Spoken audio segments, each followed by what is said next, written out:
பிளவுஸை பொறுத்த வரைக்கும் பாத்தீங்கன்னா நம்ம வந்து என்ன நினைப்போம், கட்டிங் பண்ணி தைச்சதுக்கு அப்புறம் வந்து நம்ம கிளைண்ட்டுக்கு கொடுத்ததுக்கு அப்புறம் அவங்க போட்டோம்னா அப்படியே ஃபிட்டிங் வந்து கரெக்டா வந்துடும், அதுல எந்த ஒரு ப்ராப்ளமே வரக்கூடாது அப்படின்னு தான் நம்ம யோசிச்சு கட்டிங் பண்ணி தைப்போம். ஆனா அந்த மாதிரி இருக்கவே இருக்காது.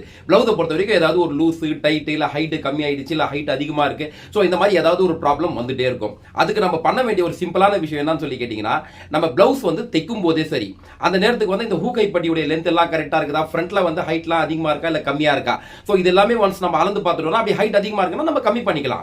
அதே மாதிரி ஃப்ரண்ட்டுடைய நெக் வந்து உங்களுக்கு பாத்தீங்கன்னா டீப் வந்து கம்மியா இருக்குன்னா அதை நம்ம அதிகப்படுத்திக்கலாம். அதே மாதிரி வந்து தைச்சு முடிச்சதுக்கு அப்புறம் ஃபுல்லா அப்பர் செஸ்ட், மெட் செஸ்ட், இடுப்பு அளவு, ஆர்மோல் அளவு எல்லாமே அளந்து பார்த்துட்டோம்னா மேக்ஸிமம் நம்மளுக்கு பிளவுஸ்ல வந்து ப்ராப்ளமே வராம தடுத்துடலாங்க. இது ரொம்ப ஈஸியான வழிங்க.